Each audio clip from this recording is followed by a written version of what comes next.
Break के बाद स्वागत है। पेरिस ओलंपिक में मामूली अंतर से पदक से चूकने वाले भारतीय निशानेबाज अर्जुन बबूता की नज़र अब दिल्ली में शुरू होने जा रहे विश्व कप पर है।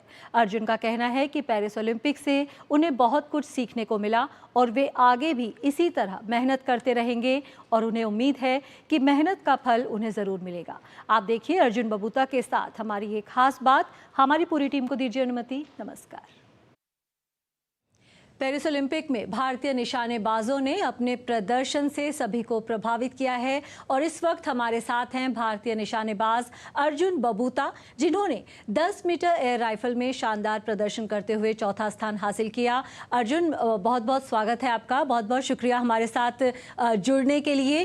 पेरिस ओलंपिक भारतीय निशानेबाजों के लिए शानदार साबित हुआ है। कैसा आप महसूस कर रहे हैं एक भारतीय निशानेबाज के तौर पर? पहले तो धन्यवाद मुझे यहाँ पे बुलाने के लिए। और मेरे को बहुत ही गर्व हो रहा है। पिछले 2 बार में भी मेडल आना चाहिए था। बहुत ही अच्छे शूटर्स थे लास्ट टाइम भी एंड उसके लास्ट टाइम पे भी। अनफॉर्चुनेटली हमारा कोई मेडल नहीं आया पिछली बार भी, और इस बार भी काफ़ी ज़्यादा उम्मीद थी और कहीं ना कहीं हमने उस उम्मीद को शायद थोड़ा बहुत पूरा किया है। 21 कोटा रिकॉर्ड इस बार हासिल किए थे हमने निशानेबाजी में। तो क्या आपको लगता है कि हम जो सर्वश्रेष्ठ प्रदर्शन कर रहे हैं, चाहे कोटा हासिल करने के मामले में हो, चाहे पदक हासिल करने के मामले में हो, स्टेप बाय स्टेप हम आगे बढ़ रहे हैं? तो हमेशा बात की जाती है खेल महाशक्ति बनने की, उस दिशा में भारत अग्रसर नजर आ रहा है? बिल्कुल। मुझे लगता है कि सिर्फ शूटिंग ही नहीं, बाकी सारी गेम्स में भी काफ़ी ज़्यादा टैलेंट है इंडिया में। हमारे भारत में बहुत ज़्यादा टैलेंट है। और मुझे क्या लगता है कि अभी तक हमें वो एक अच्छा मिला नहीं था कि हम उसको वहाँ पे जाके अच्छे से दिखा पाएँ।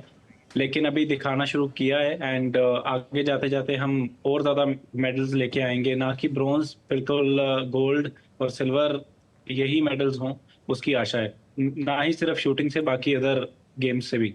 तो टैलेंट की कोई कमी नहीं है। अभी जैसे-जैसे फैसिलिटीज़ और अच्छी होती जा रही हैं, और ज़्यादा मेडल्स आने के सब कुछ बढ़ता जा रहा है। बिल्कुल। अपनी फेलो शूटर मनु भाकर के बारे में क्या कहेंगे? पहली भारतीय बनी हैं वो स्वतंत्रता के बाद से 2 ओलंपिक पदक जीतने वाली। एक ओलंपिक पदक अपने आप में कितना मायने रखता है और 2 ओलंपिक पदक जीतना, तो मनु भाकर के बारे में क्या कहना चाहेंगे? पहले तो उसको बधाई देना चाहूँगा।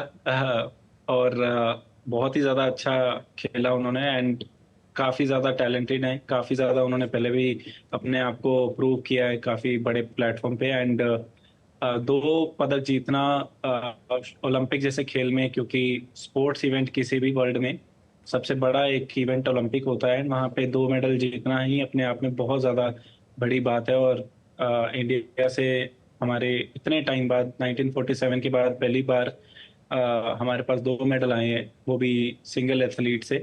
तो अब बहुत ही बड़ी बात है एंड आई थिंक सभी को ही उस पे बहुत ज़्यादा मनु पे प्राउड है, एंड ना कि सिर्फ उनके पेरेंट्स को, पूरे देश को बहुत ज़्यादा गर्व है उन पे। पिछले ओलंपिक में हमने देखा अर्जुन किस तरह से मनु पिस्टल के माल फंक्शन की वजह से उन्हें जब रेंज छोड़नी पड़ी थी, आंसुओं के साथ उन्होंने रेंज छोड़ी थी। इस बार आपने आंसुओं के साथ जब रेंज को छोड़ा, तो मनु से आप भी कुछ सीखना चाहेंगे कि इस बार जो कमी रह गई अगले ओलंपिक पर अब नज़र रहेगी? बिल्कुल। सभी से सीखने को हमें कुछ ना कुछ मिलता है अगर हम सीखने की इच्छा रखें। एंड मन्नू का काफ़ी बुरा हुआ था पिछली बार कि उसका माल फंक्शन हो गया था वेपन का। एंड पिछली बार भी वो मेडल ला सकती थी। तो बिल्कुल सीखने को मिलता है कि हार जीत निश्चित है, लेकिन हमें डटे रहना है एंड लगे रहना है अपनी मेहनत की तरफ ऑनेस्टी के साथ। तो जब भी लिखा होगा हमें हमारा फल ज़रूर मिलेगा। आपने जिस बारीक अंतर से पदक गंवाया, हम जानते हैं कि बहुत मुश्किल है उस पल के बारे में बात करना। क्या अब आप सहज होकर उस मोमेंट के बारे में बात कर सकते हैं? बारीक अंतर से पदक गंवाना क्या उस वक्त चल रहा था दिमाग में, और अब किस तरह से देखते हैं उस दिन को, उस पल को? पहले तो बहुत ज़्यादा बुरा लगा था कि इतने छोटे मार्जिन से मेरा मेडल रह गया। ना कि सिर्फ मेरा रह गया, बल्कि देश का भी मेडल रह गया, मैं कहूँगा। मेरे को अच्छा लगता कि मैं भी देश के लिए मेडल ला पाता। एंड काफी बुरा लगा था, लेकिन मैंने अपना 100% उस दिन जो था मैंने दिया। एंड उस बात का मेरे को गर्व है अपने आप पे भी। और जो भी मेहनत मेरे हाथ में थी मैंने वो करी। एंड मैंने सिर्फ कर्म पे ध्यान दिया बिना फल की इच्छा करते हुए। बिल्कुल सभी का ड्रीम होता है कि वो मेडल लेकर आए, बैक ऑफ द माइंड वो रहता है। लेकिन गर्व मेरे को अपने आप पे गर्व है कि मैंने उस टाइम पे सिर्फ अपने कर्म पे ध्यान दिया, ना कि मैं मेडल के बारे सोच के घबराया या फिर कुछ। बिल्कुल एक दो शॉट से मैं कहूंगा कि मेडल रहा है, लेकिन अगली बार के लिए उसने मेरे को और भी ज्यादा मोटिवेट भी किया है।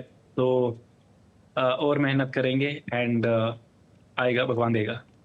बिल्कुल, पूरे देश को आप पर गर्व है अर्जुन। और जिस तरह से प्रधानमंत्री भी कहते हैं कि खेल में खिलाड़ी कभी हारता नहीं है, या तो जीतता है या फिर सीखता है।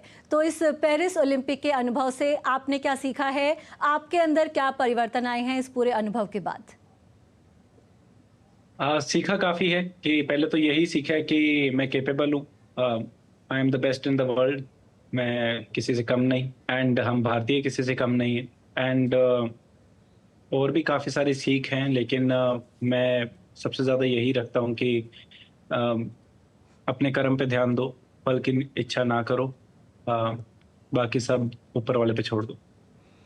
बिल्कुल। और सरकार की तरफ से जिस तरह की सुविधाएं मिली, जिस तरह से पूरी आपकी तैयारी रही ओलंपिक से पहले, तो सरकार के सहयोग, टॉप स्कीम, उस सब के बारे में क्या कहना है आपका?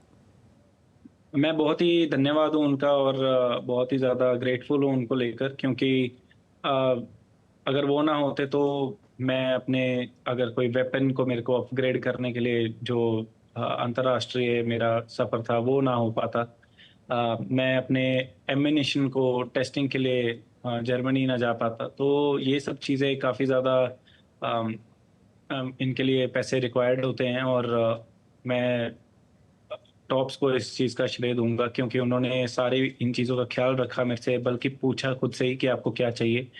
तो एक खिलाड़ी के लिए ये सब कुछ काफ़ी मायने रखता है। एंड उन्होंने हर एक चीज़ का ख्याल करते हुए जो भी रिक्वायर्ड था सब कुछ फुलफिल किया। तो निशानेबाज अर्जुन बबूता का अब अगला लक्ष्य क्या है? अगला निशाना कहाँ पर है आपका? अभी मेरी सिलेक्शन हुई है वर्ल्ड कप फाइनल के लिए, जी। क्योंकि आफ्टर ओलंपिक मेरा वर्ल्ड रैंक अभी 4 है। अ, एक आईएसएसएफ जो कि इंटरनेशनल शूटिंग स्पोर्ट्स फेडरेशन है, उनकी जी। वर्ल्ड रैंकिंग अलग होती है। तो शूटिंग में अभी मेरा वर्ल्ड रैंक 4 है। तो हर एक साल या फिर हर एक साल छोड़ के एक वर्ल्ड कप फाइनल होता है, जो कि इनविटेशन कंपटीशन होता है। जी। तो उसमें वर्ल्ड के सिर्फ 10 टॉप के खिलाड़ी खेलते हैं। और उसमें मेरी अभी सिलेक्शन हुई है, और वो इस साल दिल्ली में ही हो रहा है, एंड अक्टूबर में। तो वो मेरा अभी अगला लक्ष्य है जिसके लिए मैं तैयारी करूंगा। चलिए अर्जुन, आपको अपने अगले लक्ष्य के लिए भी बेहद शुभकामनाएं। यही उम्मीद है कि इसी तरह से आप शानदार प्रदर्शन करते रहें, क्योंकि ओलंपिक हर 4 साल बाद आते हैं। अगली बार भी आपसे इसी तरह की उम्मीदें रहेंगी। बहुत बहुत शुभकामनाएं आपको अपने अगले इवेंट के लिए, और बहुत बहुत शुक्रिया हमारे साथ जुड़ने के लिए।